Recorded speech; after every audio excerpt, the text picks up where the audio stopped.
puede guardar posteriormente.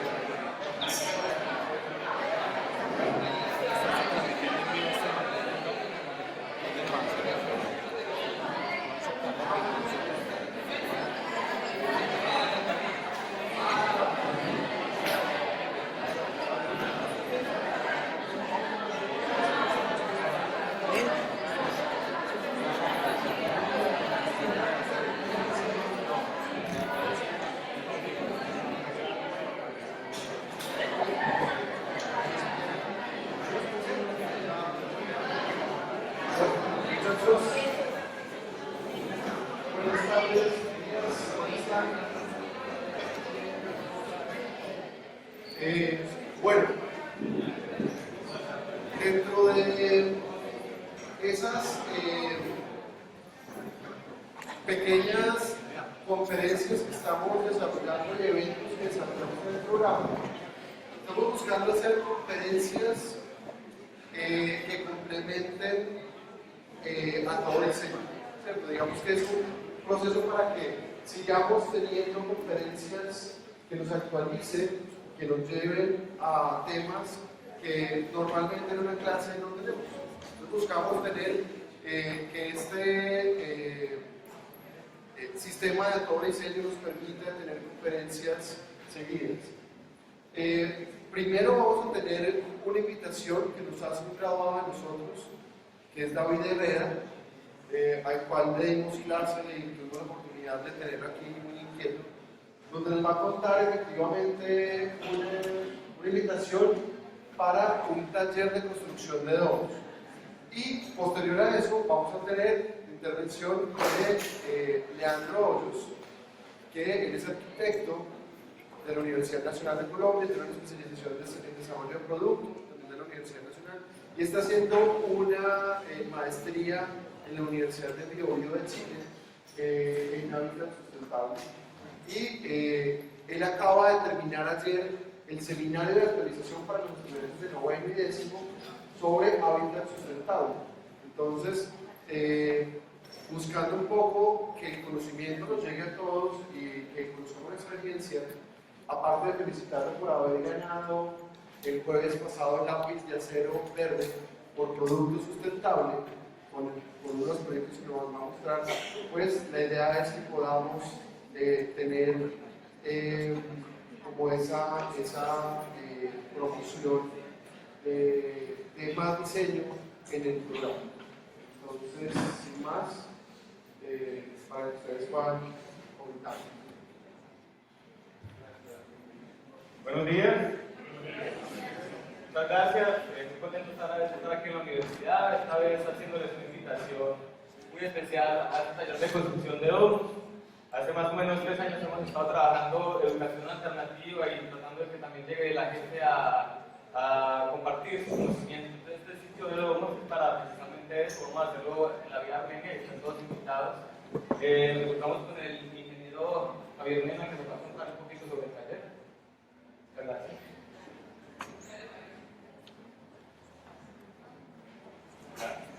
Buenos días. Mi nombre es Javier Hernández, soy ingeniero de profesión, docente de la Cátedra de Construcción Natural de la Universidad de Biobío, en el Magíster de Hábitat Sustentable y Eficiencia Energética. Y en esta ocasión estoy aquí en Pereira para ayudar en la construcción de un domo. Y esto es lo que estoy aquí, lo voy a invitar a participar en este taller. El segundo que vamos a realizar en esta zona.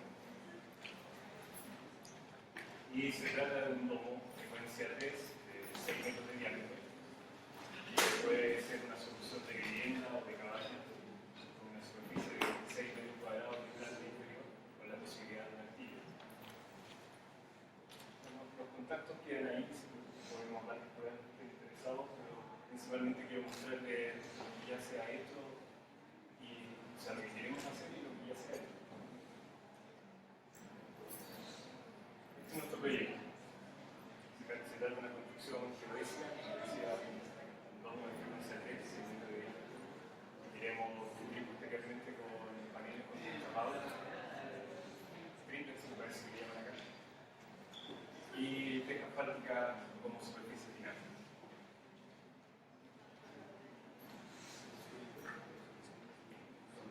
Esto es lo que ya hemos estado trabajando.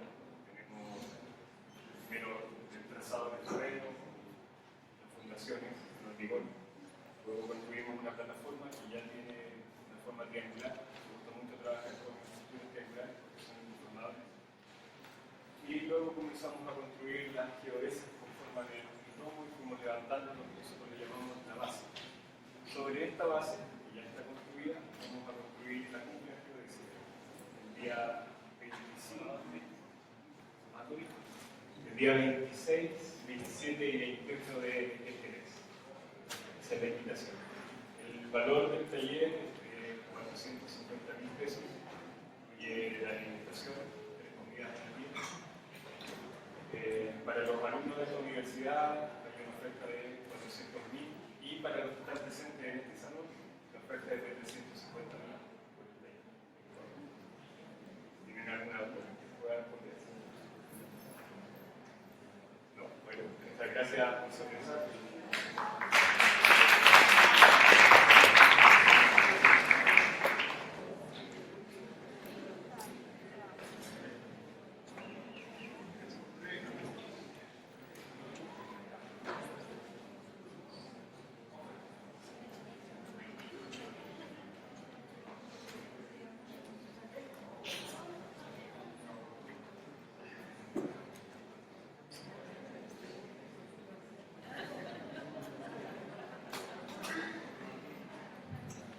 Muy bien.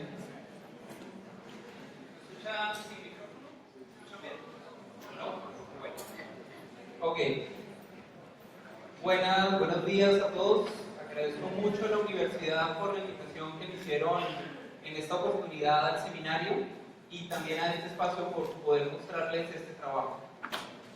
Yo quiero contarles que yo soy arquitecto, ya lo sabían, y entré dentro del ejercicio de la especialización de diseño y desarrollo de productos. Y una de las primeras cosas que me sucedió es que algunos de mis profesores de arquitectura me dijeron, se pasó al otro lado. Esa fue una de las primeras lecciones rápidas que aprendí de diferencias y que no tienen ningún sentido, porque al fin y al cabo somos disciplina de diseño, ambos tenemos contenidos de técnica y de estética absolutamente necesarios para resolver problemas y mejorar condiciones de vida. Pero seguimos manteniendo ese ejercicio de distancia y lo peor es que de alguna manera está deteriorando nuestro trabajo y el potencial. Les voy a contar de la experiencia que he tenido que afrontar como diseñador, como director de equipo, como prototipador, como vendedor de proyectos, como financiador, y que tiene que ver con esto, que es precisamente ir del problema a la solución. Eso, precisamente lo revisábamos ayer en el seminario, es la base de la innovación. Hablar de innovación no es simplemente hablar de cosas nuevas, es hablar de cosas nuevas que están resolviendo un problema, que están mejorando la calidad de vida de alguien y que además están insertas en un mercado, o sea, son sostenibles multidimensionalmente. Yo me acerqué al diseño industrial siempre desde esta lógica de un montón de ejercicios de diseño que tenían un nivel de sofisticación técnica que para mí era muy atractivo, pero que yo no lo veía en la arquitectura. Y progresivamente he visto que de alguna manera se ha ido implementando. En algún momento tuvimos una conferencia de un arquitecto cubano muy interesante que se llama Roberto Segre. Y Roberto decía, no es posible que yo tenga que gastar un montón de tiempo construyendo un muro de ladrillo para luego gastar otro montón de tiempo haciéndole un hueco, una regata para poner una tubería de electricidad o hidráulica. No es posible que no seamos capaces de prefabricar y prever esas cosas desde el diseño. Es un ejercicio de desperdicio increíble. Y alrededor de eso, otro arquitecto que se llama Greg Link hacía una reflexión bien interesante donde decía, al final un vehículo sigue siendo más económico que una casa por metro cuadrado, pero tiene implementada más sofisticación, más desarrollo y más confort y bienestar que la misma casa. Hay algo ahí en esa ecuación que no está funcionando. Y alrededor de eso empezaron mis reflexiones hasta que entré dentro del ejercicio de ir hacia problemas más concretos. Cuando entré en este tema, obviamente uno entra con todo el idealismo de voy a salvar el planeta. Entonces, mi tesis tenía que ver con la gestión del riesgo, soluciones para atención de emergencias y desastres, y todos estos estereotipos pues entran muy bien. Las cosas que son bonitas, livianas, portables, que van en un helicóptero, las lanzo y resuelven una solución. Cuando uno empieza a resolver ese tipo de cosas, se encuentra que la sofisticación técnica ya llegó y que la estamos desperdiciando.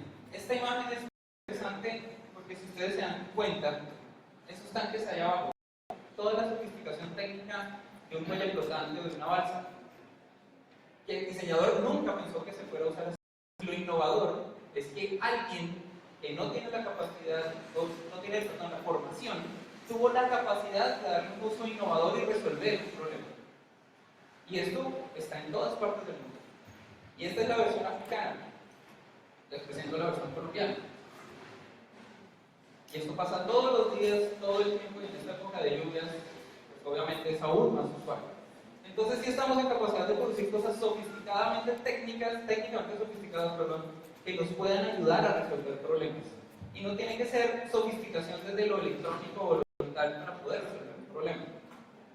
En ese orden de ideas, por allá en el 2009, en compañía de un amigo arquitecto, estábamos en Barcelona revisando todo este tema, y este tema de gestión de una cantidad de soluciones que ya están, pero que no implementamos juiciosamente porque no sabemos cómo funciona ese mundo en el que a veces nos metemos. Entonces, lo primero que tuvimos que hacer fue evaluar muy bien qué significaba la emergencia en ese momento. Y eso me llevó a entender qué significaban los problemas a los que me estoy enfrentando. Lo otro, para poder resolver un problema, no solamente entender el problema y las situaciones alrededor, sino saber con quién tengo que hablar. Primer reto de los diseñadores, tenemos que conectarnos con el resto del mundo. Interdisciplinariamente en conocimientos y especialmente en gestión.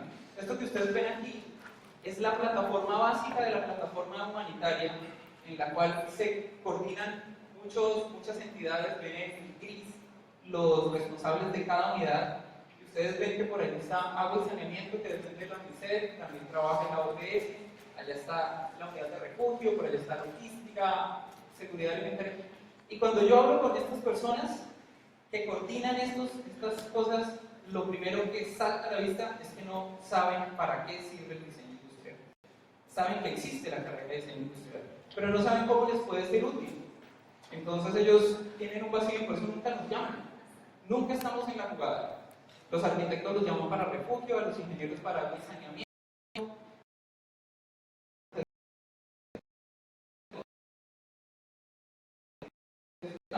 Tenemos la capacidad de resolver soluciones que sean multidimensionales en sistemas como estos. En esa época también me encontré este libro. Este libro, Design Like You, tiene un buen compendio de soluciones alrededor del mundo que tienen que ver con la gestión del riesgo con el diseño. Esta organización, que se llama Architecture for Humanity, fue la encargada de compilar esta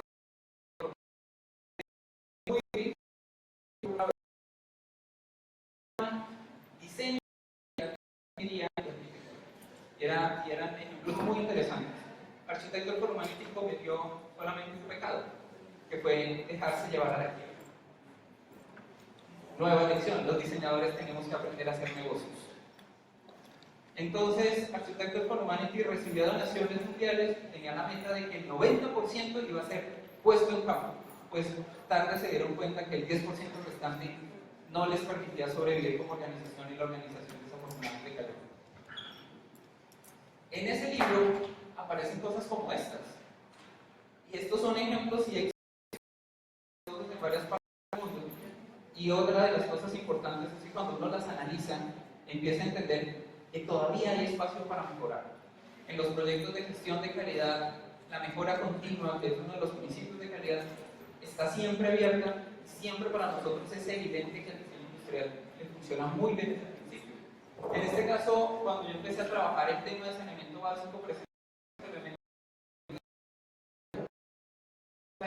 yo pondría un salario de esos en mi casa. Y de esos salarios. Y los más convencidos en el tema de agua y saneamiento pueden decirle perfectamente a la cara que no. Porque el tema no es salvar el planeta. claramente no estamos allí por eso. Y por el lado de ella, ¿se imaginan ustedes en un momento de o no de emergencia cargando esta bolsita? Claramente tampoco, por muy convencidos que estén ustedes, vamos a tener problemas. Así que el problema no era de dinero y tampoco era de salvar el planeta.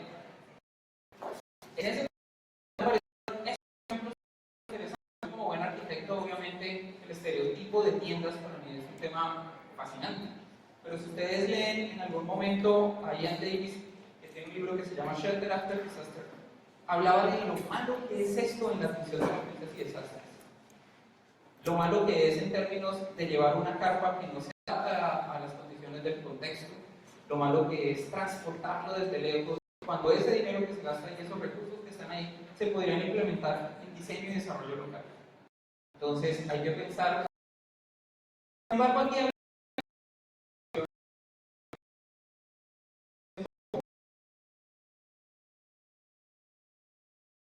y una lona, nada que no tengamos acá, pero debe tener un truco.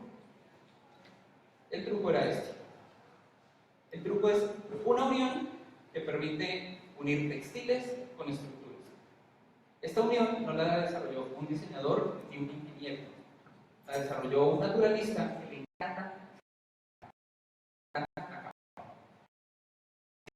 Es muy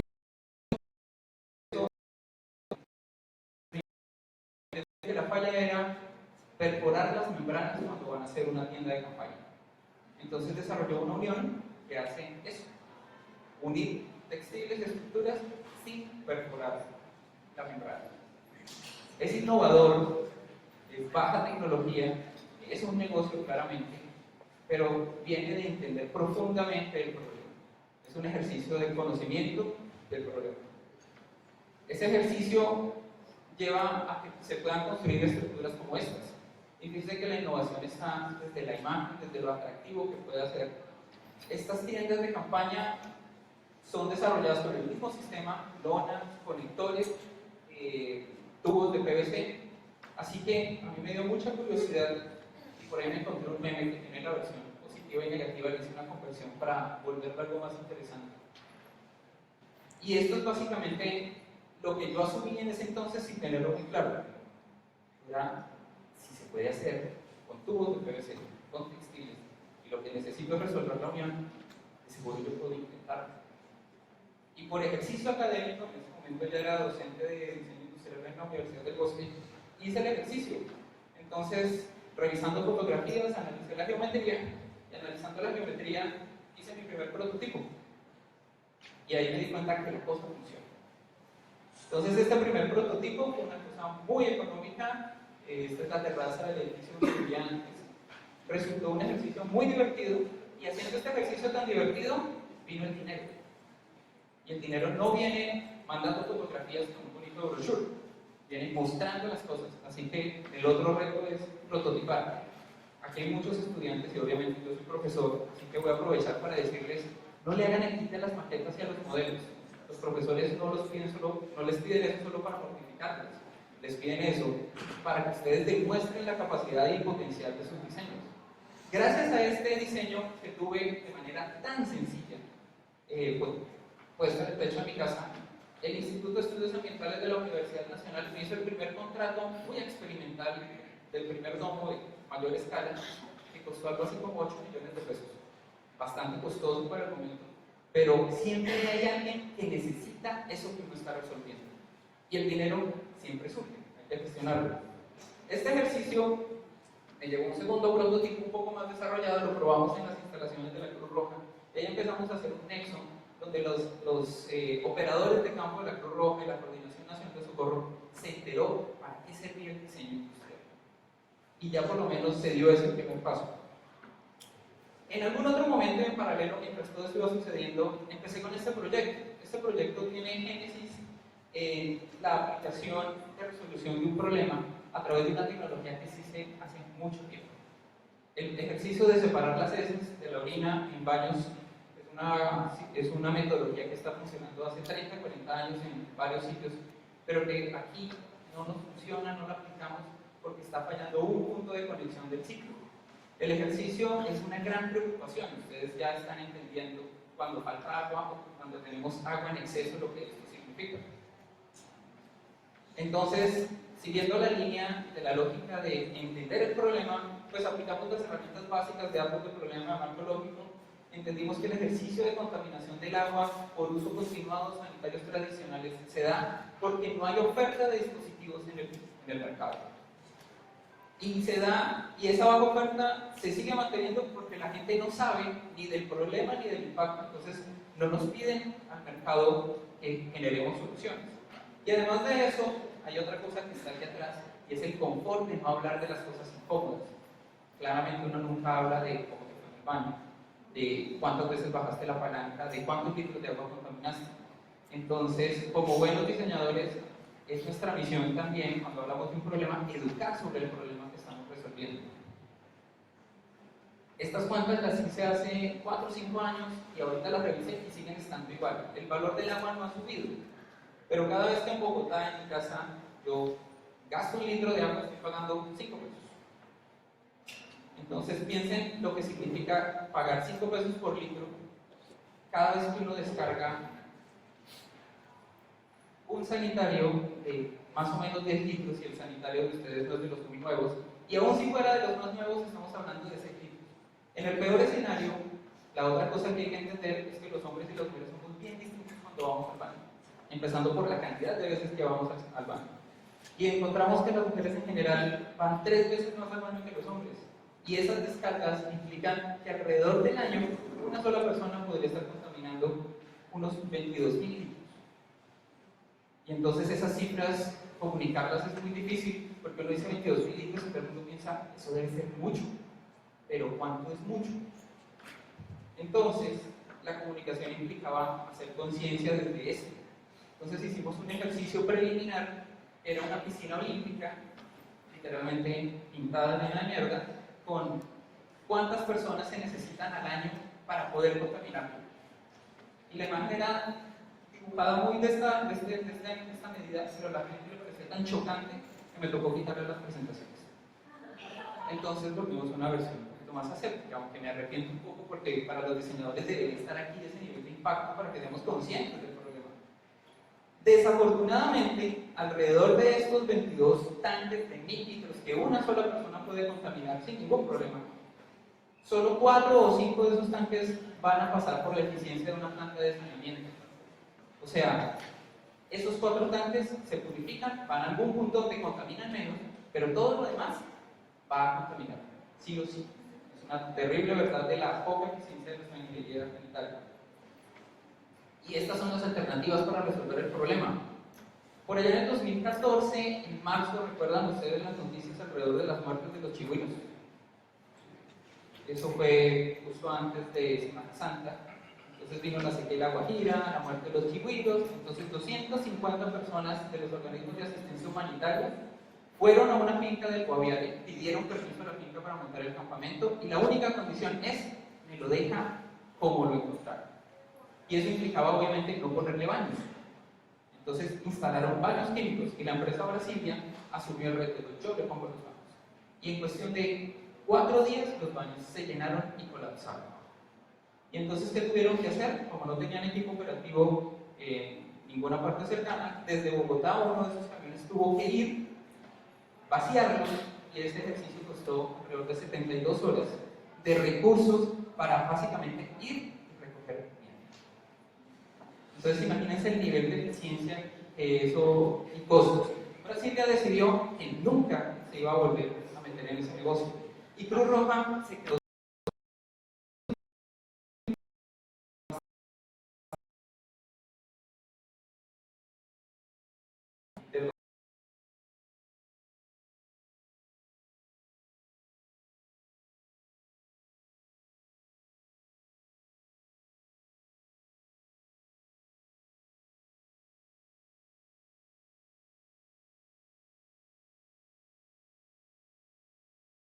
precio de hoy, son los mismos, pues cuesta casi 6 millones de pesos a costo de allá. Luego sube el transporte, la importación, la utilidad del importador, y entonces los precios son inalcanzables para la gran mayoría. Luego el del ejercicio más económico pues está también muy por encima de las posibilidades del tema. Sin embargo, aquí en Colombia la preocupación estaba, y hace ya un buen tiempo se había hecho un desarrollo muy interesante. La OPS, en asocio con un proceso, con la Fundación Proco y con varios profesionales, empezaron a trabajar y terminaron haciendo este desarrollo, que es un gran desarrollo por haber sido hecho por un ingeniero químico. Y ahí no participó ningún diseñador, ningún arquitecto, ningún diseñador industrial, así que las falencias de ergonomía, de antropometría, fueron evidentes. En varios procesos el ejercicio funcionó bien, más por entrega y compromiso del usuario que realmente por la conexión de esta interfaz entre el usuario y el sistema.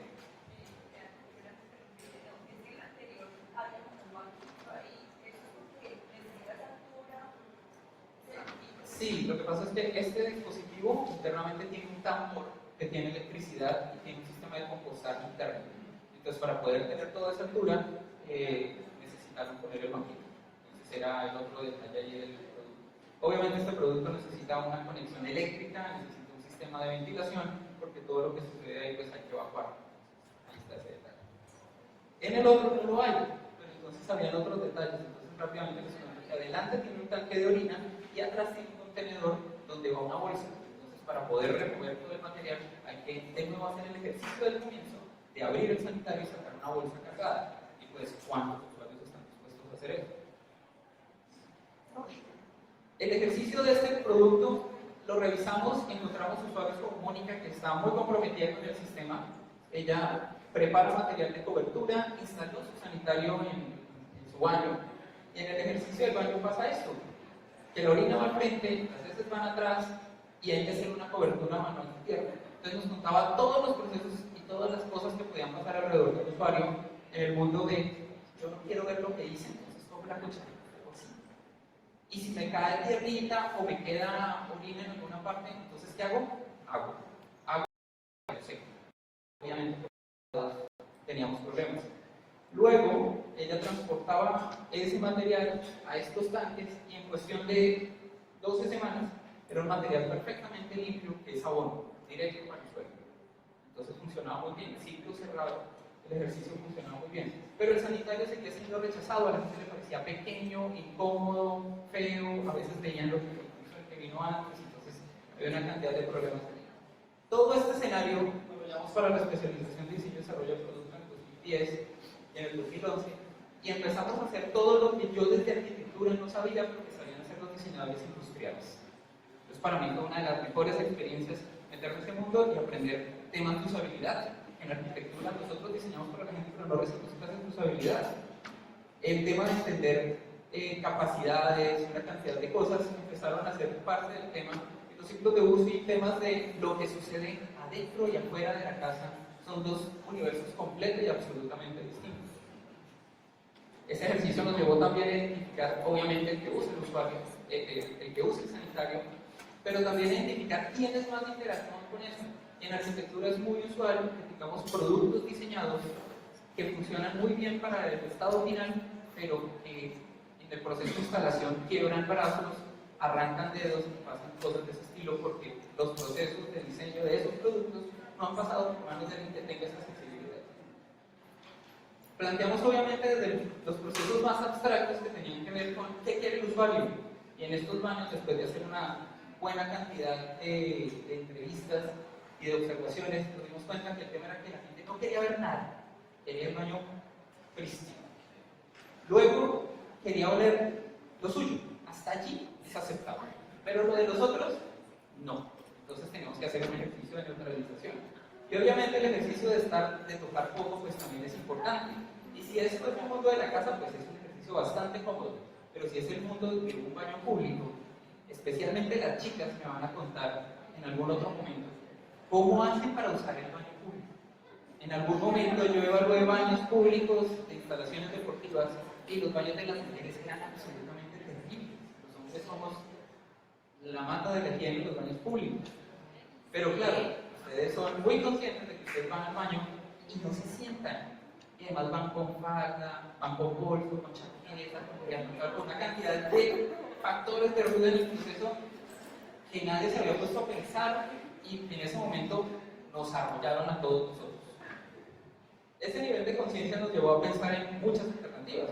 Planteamos un par de versiones, prototipamos las versiones, porque si algo es el mandamiento número 1 de los diseñadores es lo que usted diseñe, si no lo puede prototipar, no existe. Y entonces los probamos y Mónica, muy dispuesta, se sentó en nuestro escenario y nos dijo, te falló por aquí, por acá, por delante, por detrás. Entonces tuvimos que rehacer completamente el diseño, sacamos un tercer diseño. Este diseño fue el final del ejercicio del año 2011, donde desarrollamos todos los elementos que a todo el tiempo les están viendo ustedes. La arquitectura del producto, cómo se relacionan los componentes, demostrar una viabilidad productiva, los ciclos de uso del usuario principal, del usuario secundario, etcétera, etcétera, etcétera. Y por supuesto, si esto va algún día al mundo del mercado, pues hay que plantear una estrategia mínima. Entonces, en este momento, el ejercicio giró y bajamos del mundo institucional al mundo de las comunidades en situación vulnerable, pero con los ojos y la mirada que algún día tenemos que llegar al residencial urbano. ¿Cuándo? Ya sabemos que va a ser por lo menos en una década. Esto va a implicar muchos cambios de arquitectura, muchos cambios de mentalidad, muchos cambios de normativa. Pero en ese proceso estamos, así que ni idea somos, nos ocurre que esto lo vamos a resolver en 6 meses o un año. Y en ese proceso ya llevamos 6. Tuvimos que replantear nuestro entender el problema. Y el problema pasó entonces de nuevo por ¿y qué pasa si se da una situación que genera comunidades en situación vulnerable? Pues esto es lo que pasa cada vez que se nos colapsa el sistema de alcantarillado y acueducto. Es el ejercicio de infraestructura, empezamos a usar letrinas y el ejercicio de contaminación se multiplica con unos factores extra. Y es que ya cuando hablo de reducción de resiliencia, de desarrollo de bienestar y altos costos de atención médica, toda esa franja de arriba la pagamos nosotros con nuestros impuestos. Ese es el dinero de subsidios, de sistemas médicos, de todo lo que podemos haber prevenido, pero que tenemos que atender reactivamente y que nos termina costando mucho. Obviamente había que plantear objetivos sobre esos problemas. Entonces los objetivos, después de hacer el civil y el experto sobre ese esquema, se enfocó evidentemente en que teníamos que hacer este ejercicio de promoción de alternativas e inevitablemente teníamos que aumentar la oferta. Así que ese no es un ejercicio solo mío. Estoy haciendo un producto, deberíamos tener otras personas que también aumentaran la oferta. Y con eso se planteó las metas del proyecto. El proyecto en este momento, el producto, tiene una promesa de valor en términos de precio, que ha sido obviamente una cosa complicada de resolver, pero que en análisis de ciclo de vida es una cosa que normalmente no hacemos. El sanitario que nosotros producimos puede costar 3, 4, 5 veces más que un sanitario tradicional. Pero si lo medimos en un tiempo de uso de 10 años y sumamos a eso lo que nos cuesta el agua, las instalaciones, la impermeabilización, los consumos, el mantenimiento, en 10 años nuestro sanitario es tan bueno como el otro. Así que no es un problema de dinero. El otro ejercicio obviamente estaba asociado a temas de emergencias y desastres en cuanto a logística, fácil uso y que en vez de agua pudiéramos usar la tierra del lugar, lo que tiene mucho sentido porque para procesos de compostaje podemos tener los microorganismos de la tierra haciendo el proceso. Entonces nuestro equipo de arquitectura y diseño se vio abocado a aprender un poquito de biología y un poquito de parasitología porque teníamos que poder tener conversaciones con la gente que está en campo atendiendo el problema. Estas fases que planteamos son las fases normales que uno tiene que hacer para un proceso de desarrollo, diseño y desarrollo de producto. Para 2014, una cosa muy interesante, porque empezamos con todas estas fases a poder ese proyecto y el proyecto sigue un poquito quieto y aprendíamos cosas y nos dimos cuenta que los niños tienen mayor disponibilidad y menos prevención que cualquier adulto de entrar en este mundo. El otro extremo son los adultos mayores. Los adultos mayores que usaron el sistema es como, ya, ¿qué vas? Ya no me importa, ya estoy más allá del bien, probemos. Y empezamos a tener un acceso de niños y de adultos mayores al proyecto donde mostrar más interés y disposición. Pues entendimos también un poco más a nuestro usuario. Y en ese momento apareció la convocatoria 642 de Colciencias. Fue una convocatoria muy afortunada para el proyecto. Era básicamente un tema en el que estaban aprovechando proyectos que ya estuvieran en marcha para desarrollar prototipado. Hasta donde revisé, se presentaron más o menos 450 propuestas, fuimos preseleccionados 45 y por diversas razones solo 20 o 22 proyectos empezaron a marchar. Y hasta donde tengo conocimiento, solamente la mitad de ese grupo hemos podido cerrar proyectos y hacer investigación. El ejercicio es, y con conciencias específicamente, es que hace muy poco tiempo se logró que el diseño y la arquitectura entrara dentro de la planilla de los que pueden hacer productos y están conectados con procesos de investigación para los que debería haber dinero. Así que esto es un gran precedente para que ese tipo de cosas sucedan. Y el nuevo director de Conciencias está pendiente de ver qué pasa con este tipo de temas y hacer transferencia de tecnología a las regiones. Así que es una oportunidad que para los diseñadores que están pendientes de dinero, pues aprovechen el escenario. Pronto, espero pronto hayan convocatorias de este tipo. Y hace un par de semanas les escribimos para decirles que por favor repitieran estas convocatorias, vamos a ver qué pasa. En el proceso hicimos todo lo que toca hacer, que le preguntan a uno en clase, y que es como tan teórico y tan abstracto, pero que aquí implicaba hacer todo el análisis de situación, desde el ejercicio más abstracto, empezar a hacer bocetos, más bocetos, explorar planos técnicos, versión 1.1, hacer modelos de comprobación desde lo más abstracto, modelos digitales, impresiones 3D y modelos 1.1. Y estos modelos 1.1 fueron una gran lección, nos llevaron al punto de probemos los moldes, a ver si son producibles, y efectivamente sí pudimos lograrlo. Empezamos a probar varias versiones de los sanitarios.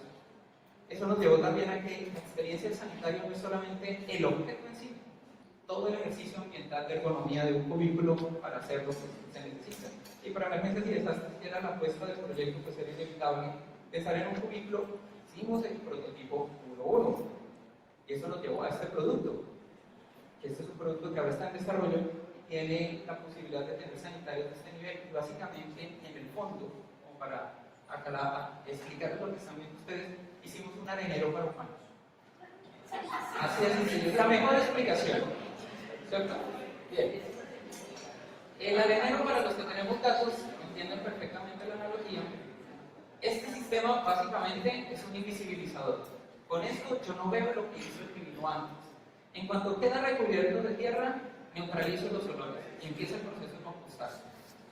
Y funciona con tierra. ¿Y dónde hay tierra? Todo. El ejercicio también nos llevó a explorar nuevos materiales. Aquí nos llevamos una sorpresa. Hace 2 años estuvimos en Expo Diseño y encontramos la piedra natural acrílica que ustedes conocen como corio. Le dimos una vuelta a la competencia que es Himax, que es de Eltis, y vimos que era lo que más se podía acercar al tema cerámico sin entrar a hacer un ejercicio de moldes y de horneado. Y probamos con ese material, sorpresa, es más económico de lo que pensamos. Y esa es la otra. Hay que preguntar. A veces uno no entra al restaurante porque lo ve muy caro y resulta que no es tan costoso, pero uno ya está prevenido por la pinta y incluso nos han preguntado sobre los costos y siempre la pinta apunta a otras cosas. Esta imagen es del taller donde estábamos probando el molde de termoformado para trabajar en Himax y vino el otro reto, que es hablar con personas de producción que tienen todo el conocimiento del material, pero que no tienen las herramientas de nosotros. Entonces ellos nos dijeron, sí, claro, nosotros sabemos leer planos, puramente. Entonces, este prototipo que debía costar alrededor de $1,5 millones, costó casi $2,5 millones de pesos por la cantidad de material que perdieron por no saber geometría descriptiva. Y no tuvieron la honestidad de llamar y decir, oiga, ayúdenos porque estamos perdiendo mucho material. Al final, en este ejercicio, terminamos dándole una clase de geometría descriptiva a la gente allá en taller, una experiencia que resultó muy interesante, pero que les demostró ellos que necesitan diseñadores o gente que sepa geometría descriptiva. Y la comunicación técnica con ellos, obviamente, es un escenario muy importante. Bien, el ejercicio empezó a funcionar muy bien con las piezas y al final de tanto trabajar con ellos terminamos con prototipos de este nivel. Empiezan a verse muy bonitos. Y eso le cambia la pinta al baño y es que el sanitario tiene que ser un tema digno. Hicimos otra versión diciendo, llevemos el material hasta donde podamos y probamos cosas más interesantes. Y este que fue nuestro fabricante, le gustó tanto lo que hizo que dijo, ¿nos lo prestan por favor para mostrarlo? Le dijimos, pero por supuesto. Entonces lo pusimos en la Feria del Mueble y la Madera y lo tuvimos en exposición. Y aquí pasaron 2 cosas bien interesantes. La primera, a todo el mundo le pareció una gran idea. No tuvimos un solo mal comentario o preocupación, como decíamos. La segunda, la gente no confía en el diseño colombiano. Lo primero que se genera es preguntar, ¿y de dónde traen eso? No, es talento 100% nacional. Y uno no sabía si eso era bueno por la sorpresa o era malo porque les daba. La otra cosa es que la gente no lee. Ahí decía 0% agua y lo otro que preguntaban era, ¿y por dónde baja el agua? El esquema mental de la descarga de aguas sanitarias está tan absolutamente instalado que nos va a costar un buen tiempo cambiarlo, pero yo sé que podemos llegar. Y nos preguntaban, ¿y dónde podemos instalar eso? Lo puedo instalar en mi casa en un edificio. Entonces, mientras teníamos estas conversaciones con los clientes, íbamos dibujando estos esquemas, y estos esquemas hicieron parte del concepto de patente que ya está en proceso.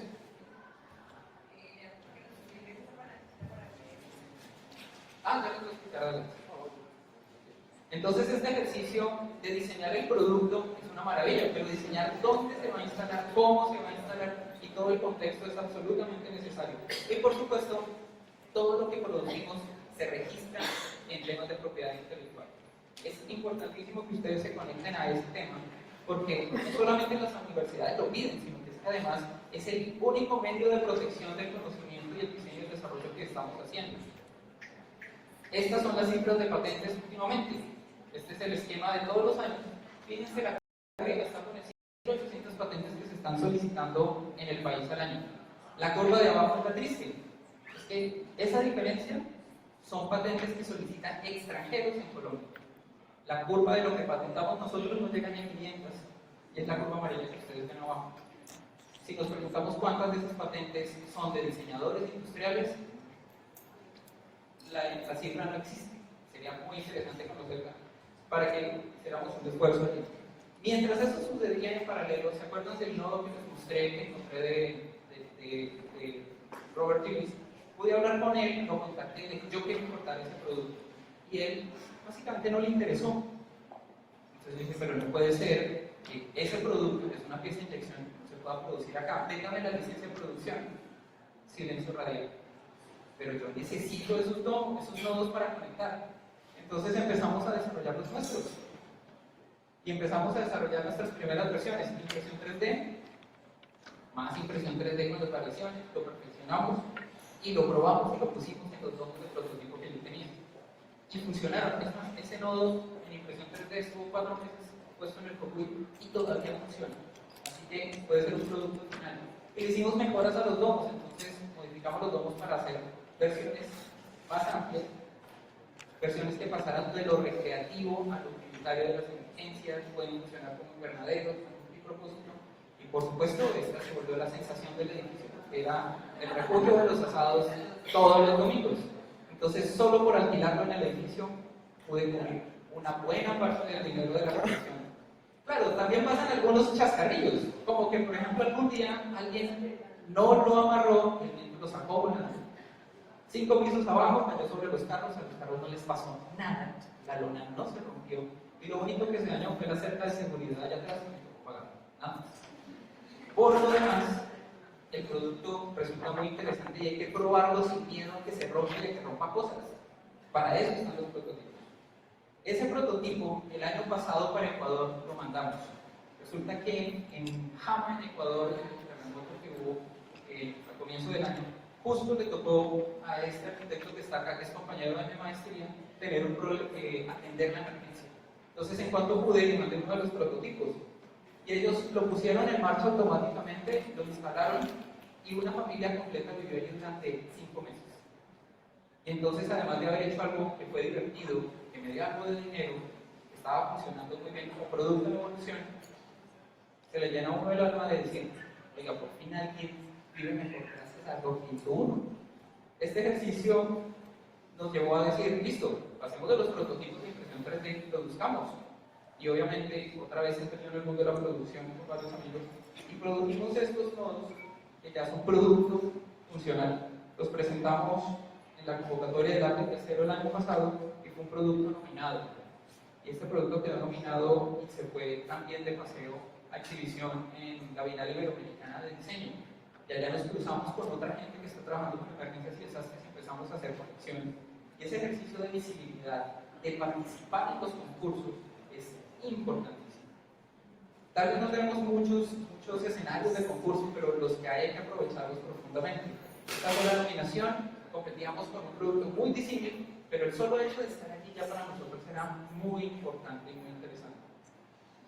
Unos meses después, cogimos el prototipo de Himax que les mostré de la telefonía y la madera, lo hicimos aún más portable, lo recortamos y nos lo llevamos a la Feria Internacional de Medio Ambiente. Y de nuevo nos volvimos a encontrar allí con la gente. El ejercicio empezó a funcionar tan bien que el ejercicio de 2 fundaciones funcionó como nuestro punto de exhibición de varias iniciativas, nos divertimos montones de allí y nos dijeron, necesitamos hacer una prueba piloto en el Cocuy.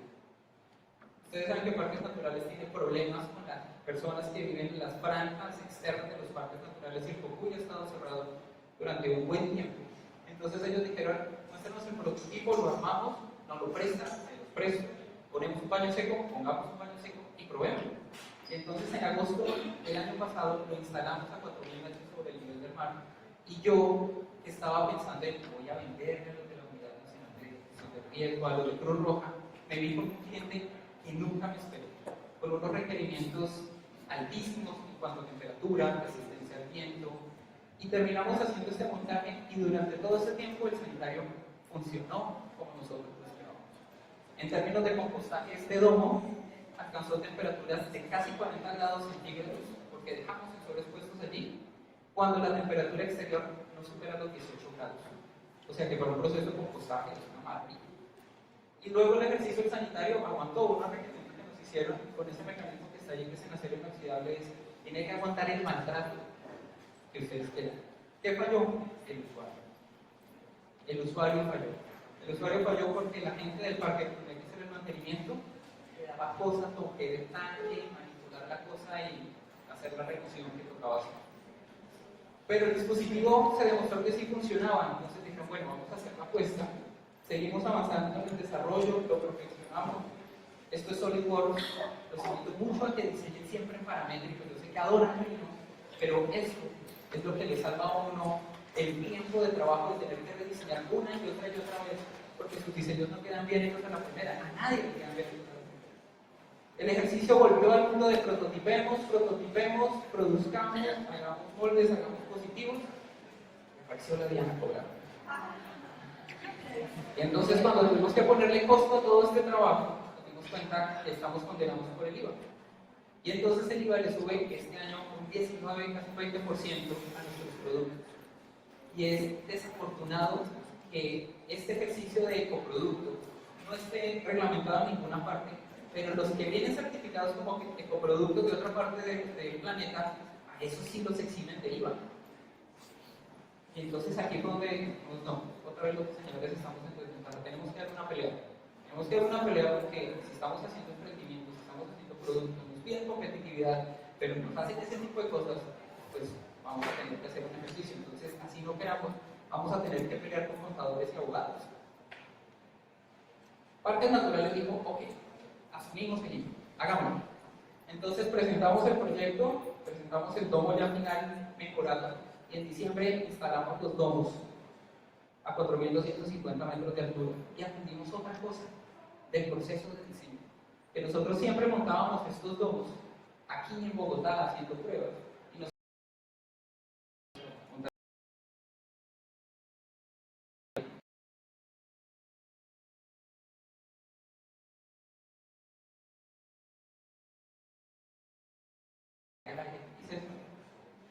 y ese tipo de cosas.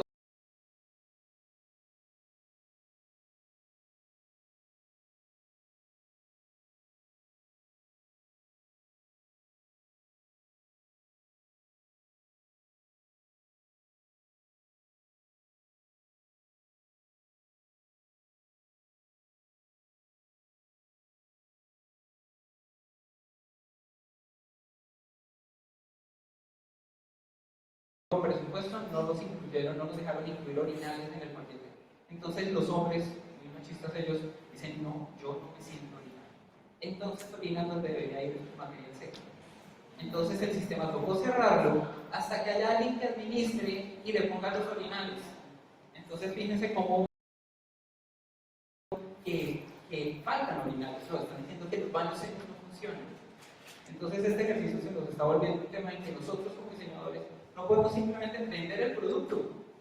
Tenemos que acompañar el producto en la implementación, en todo su ciclo de vida, tenemos que hacerle seguimiento y monitoreo. Y pues sí, toca incluir eso en los costos, porque ir de Bogotá a Cocuy, hacer ese seguimiento no es precisamente barato, pero realmente es muy divertido. Mi equipo está compuesto por un diseñador de producción, una ecodiseñadora, 2 juniors, los juniors son voluntarios. Estoy desempleado, ¿qué más hago? Me da la experiencia, me la certifica, yo se la certifico. Y ya los juniors viajaron conmigo y después de bajar de la montaña dijeron, ya, este es el sueldo. Y ahora que tienen el segundo contrato, ahora tienen unos honorarios de apoyo obviamente muy decentes, que han estado jugando en este ejercicio. Esta es la explicación que me pidió la representante. El sanitario tiene varias posibilidades, pero esta es la otra parte que quiero que sea importante para ustedes como diseñadores. Es todas esas fantásticas ideas que ustedes tienen en la cabeza a veces son invisibles para el usuario, para el inversor o para el comprador. Cuéntenlas. Entonces, en este caso, les voy a mostrar la presentación que mandamos al lápiz de acero para la evaluación. La sostenibilidad medioambiental teníamos que contarla con cifras duras. En este caso, los 22.000 litros de agua eran la cifra de contar. El ejercicio de sostenibilidad social claramente es un tema de mejoramiento de la calidad de vida de la gente que no se va a enfermar con aguas contaminadas. El ejercicio de sostenibilidad económica tiene que ver con, obviamente, el ejercicio de que todo se produce aquí, es fácilmente reparable, es larga vida útil, hay una cantidad de cosas en términos de ahorro económico por el uso del sistema, y además esta vez que es una mezcla, y es una cosa bien interesante, porque esto es abono, y nosotros tenemos un problema con las heces, que tenemos que es un residuo peligroso. Lo pensamos tanto así que la normativa nos prohíbe almacenar heces por considerar heces.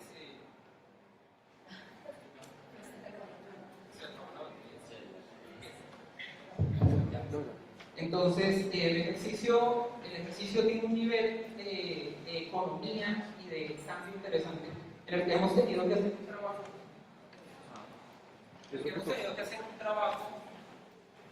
De enseñarle no solo a la gente, sino también a las entidades que eso no es un residuo, sino que es un material, es un recurso en potencia. Obviamente tenemos que hablar del dispositivo. El dispositivo es dignidad, porque sin importar la condición donde estén, pobres, ricos, el que sea que lo necesite usar, tiene que tener una condición digna. Esto es bien importante porque cuando se ha hablado de baños secos, el estereotipo es que eso es para hippies, es para pobres o para gente emergente. Pero lo cierto es que puede estar en cualquier segmento de mercado y nuestro reto era cambiar el estereotipo. Ese estereotipo se cambió cuando hicimos el sanitario y nos dimos cuenta que podía ser suficientemente sofisticado para ingresar a los mercados. Es confortable porque la gente no quiere oler, no quiere tocar, quiere ver, y a la gente no le importa el agua, ni lo que tiene que pagar, ni salvar el planeta. No van a sacrificar su confort. Nuestra ingeniera ambiental nos decía, no, pero es que la gente tiene que cambiar su mentalidad. Y yo, sí, pero los que no tienen que cambiar su mentalidad, entonces que nunca van a usar el sanitario, hay que trabajar también para ellos. Ellos son los clientes difíciles a los que tenemos que convencer, a los que más problemas nos pongan. Entonces el sanitario se diseñó por fuera, se diseñó cuidadosamente por dentro, y el ejercicio tiene todos los componentes que tienen que estar ahí. Y tiene un antes, el antes es sencillo, lo puede hacer cualquiera. Es tomar tierra del lugar, secarla, pasarla por un servidor para que tenga una granulometría media, no tiene que ser tanto muy fuerte, y muy pequeña y muy grande, y cargarla en el sistema. Luego que está cargado el dispositivo, se empuja la palanca, el dispositivo se abre, se oprime un botón, se libera una descarga de tierra, y allí la vigilancia tecnológica fue vital. Teníamos que diseñar una válvula para que recibiera tierra, y encontramos que las válvulas para descargas de grano, que ya están inventadas, pues eran perfectas para lo que necesitábamos. Entonces hicimos la adaptación necesaria, y una válvula de un tanque de arroz fue la que nos sirvió acá en este proceso. Y entonces aquí se genera la descarga de tierra que queda en la base. Sobre la base se puede fijar sin ningún problema. Entonces tuvimos aquí que trabajar toda la economía y la antropometría. El ejercicio recibe las heces y luego hay una segunda descarga que recubre la heces. Y el sistema, cuando se jala la palanca hacia adelante, gira y envuelve las heces. Y eso es lo que hacen los escarabajos cuando recogen. Y entonces estábamos haciendo biomimética y biónica en todo el Entonces el ejercicio llega a un punto en que nos tenemos que conectar con otras disciplinas. Aquí ya es el mundo de la ingeniería ambiental. Es el ingeniero ambiental el que decide, dependiendo de dónde estoy, qué temperatura hay, qué humedad, cuál es el proceso que se va a dar. Nuestro dispositivo es un conector entre ingenieros ambientales y usuarios. Y en ese orden de ideas nosotros tenemos que adaptarnos a ciertas condiciones, pero ayudar en el proceso de comunicar, porque nuestros ingenieros ambientales nos pasaban unas gráficas que eran ilegibles, la gente no las entendía. Entonces, solo desde el diseño y la comunicación de sus procesos, hicimos diseño y empezamos a conectar. Y la gente nos pregunta, ¿y eso es seguro? Y sí, es muy seguro. Es tan seguro que desde el 2010, esta organización que se llama SOI, después del desastre de Haití, instaló baños secos, recoge las heces y tiene huertas urbanas para producir alimentos en Puerto Príncipe. Y es una de las experiencias de lujo de este proyecto.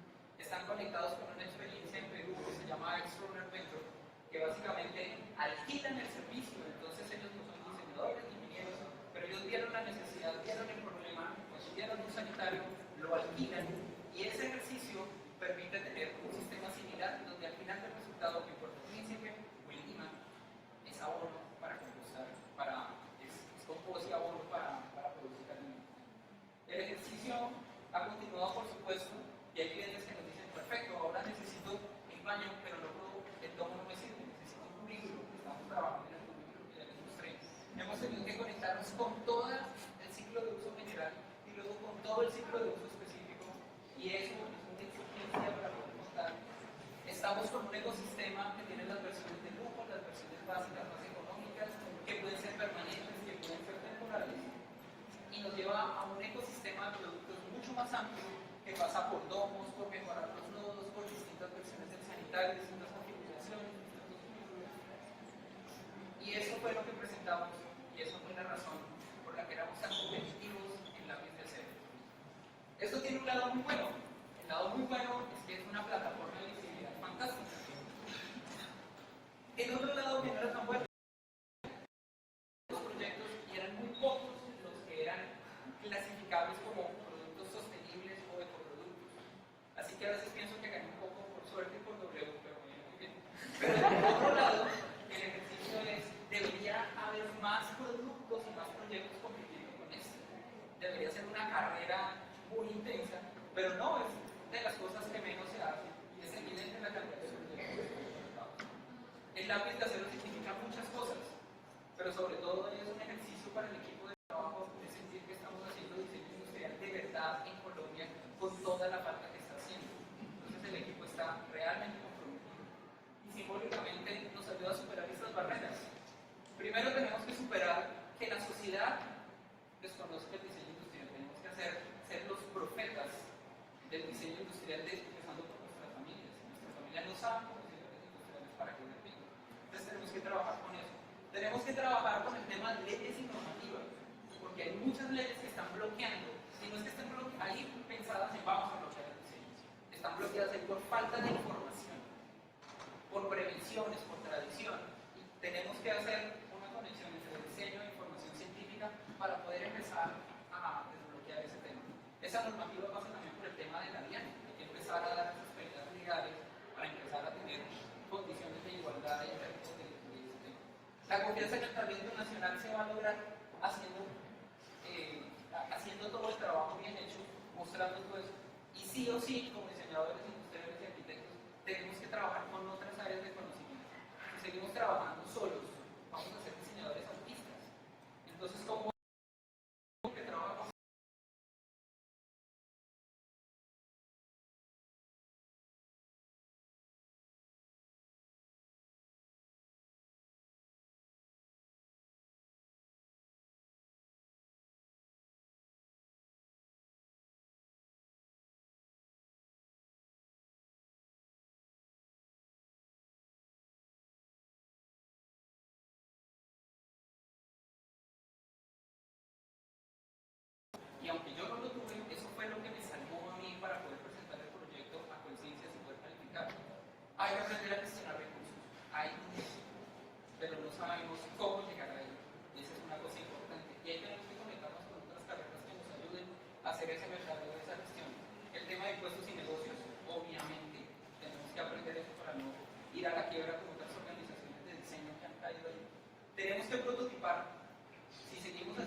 luego cuando estábamos allá arriba en el Cocuy, a 4.000 metros, a 10 horas de Bogotá, nos dimos cuenta que no funcionaba el diseño.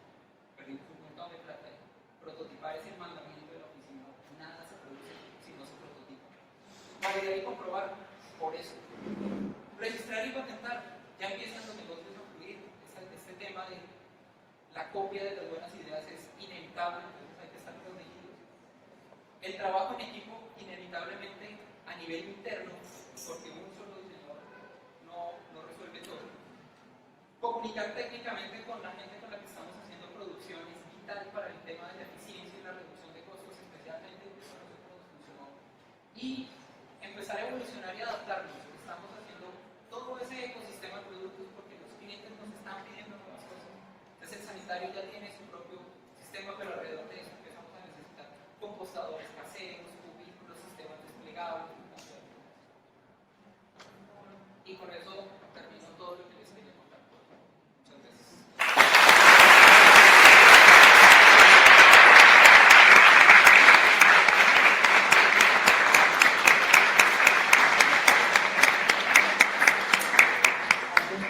Preguntas para hacerle a Leandro. ¿Alguien quiere preguntarle algo? Quería preguntarte si a nivel del diseño ustedes vieron, por ejemplo, investigando que en términos de salud el baño occidental tiene unos problemas. Y es que los esfínteres no se pueden alinear, los cuales ocasionan que, por ejemplo, se vayan acumulando, vayan a una evacuación, eso es lo que estamos, pero que se ha estandarizado con este tipo de modelos.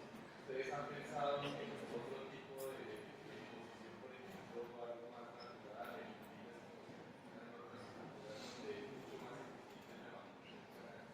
Sí, precisamente el análisis de usuario nos llevó a tomar la decisión de mantenernos con el esquema tradicional.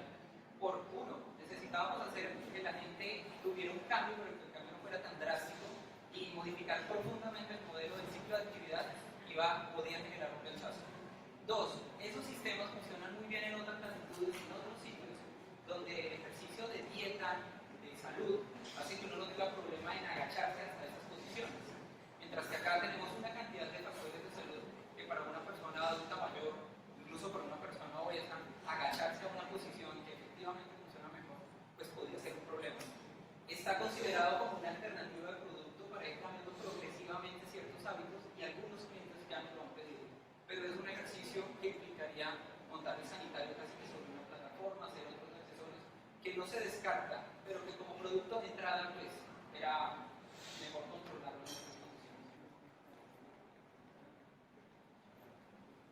En cuanto a la parte de salud pública, si, por ejemplo, en un área determinada hay tanta población y hay personas enfermas, por ejemplo, ¿qué sucede con esas heces fecales que no se pueden realmente compostar? ¿Qué problemática hay? ¿Qué encuentras ahí para? Sí, ese ejercicio lo realizamos con médicos y era un ejercicio, por ejemplo, que realizamos con el Hospital Militar, donde ellos reciben soldados que vienen de la selva con enfermedades gastrointestinales exóticas y cuando bajan por el sanitario pues van directo a la red pública general. Entonces el ejercicio implica, por un lado, obviamente la identificación, pero hay distintos procesos que yo mostré ahí. Hay algunos que son de compostaje y hay otros que son de secado. Entonces resulta que cuando uno tiene temperaturas ambiente por encima de los 30 grados, hay otra serie de comportamientos que se dan sobre el material que neutralizan ese riesgo biológico. Pro, sabemos que funciona y es posible porque hemos hecho mediciones de temperatura que son muy buenas, pero son ambientales. Contra, que hasta ahora no hemos tenido un equipo de parasitólogos o médicos o biólogos que complementen nuestro trabajo para hacer esas mediciones y llegar a eso con total certeza.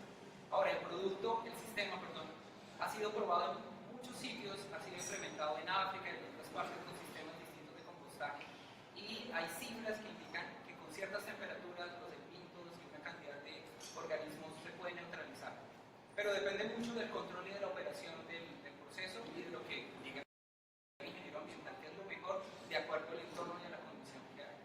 En términos de desastres, cuando hay emergencias y desastres, lo que hace la Cruz Roja y los médicos de salud pública es básicamente desparasitar a todo el mundo.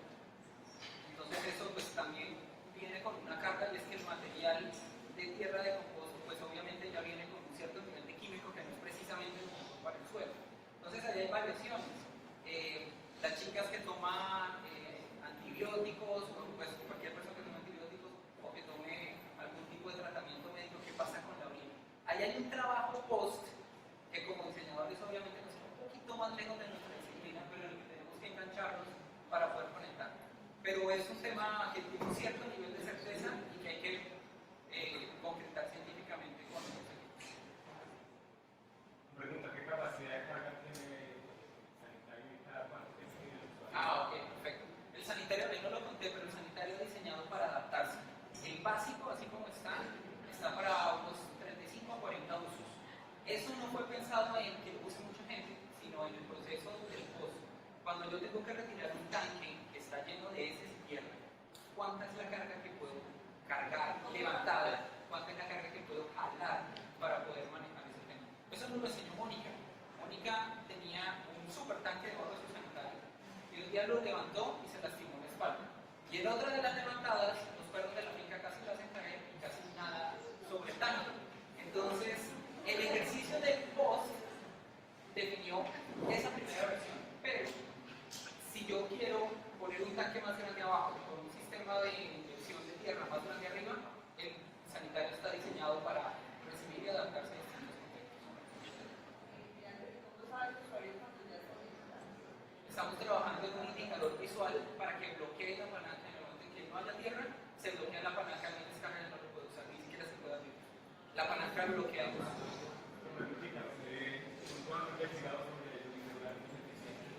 Sí, está incluido dentro del paquete post que lo define el ingeniero ambiental.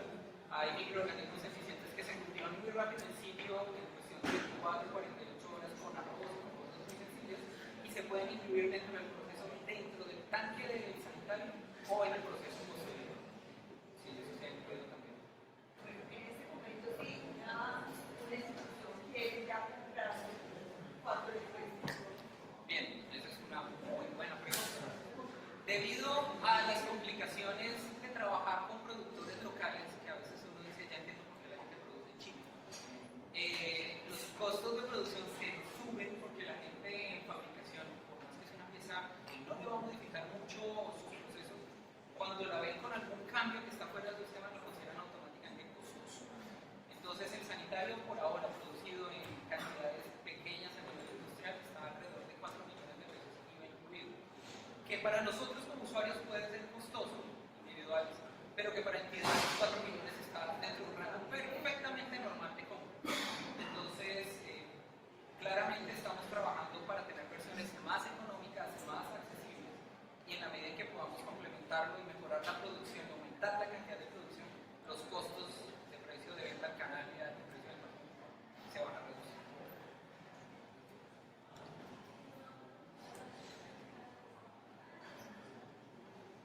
Muy bien, ya. Bien, muchas gracias a todos.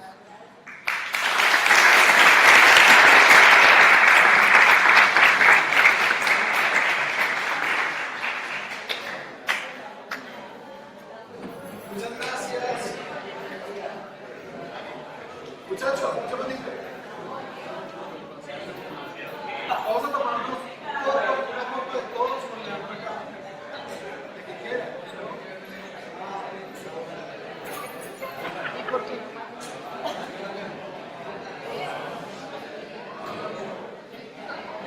Antes de las fotos.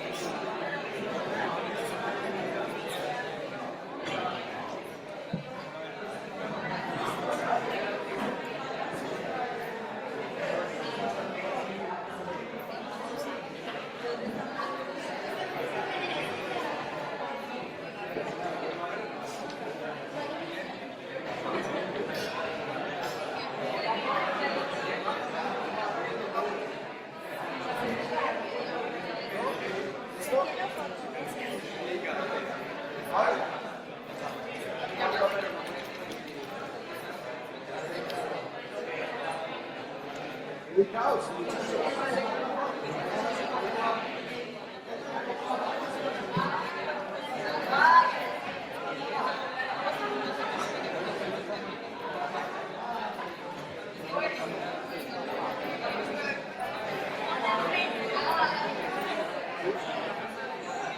¿Listo?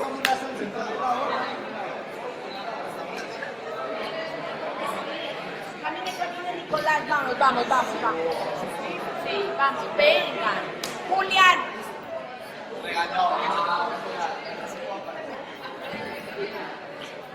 Ocho, él sabe tomar fotos.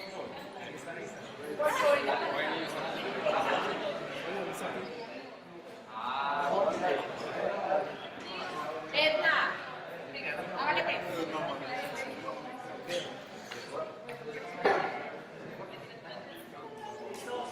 Sí, claro, de todo.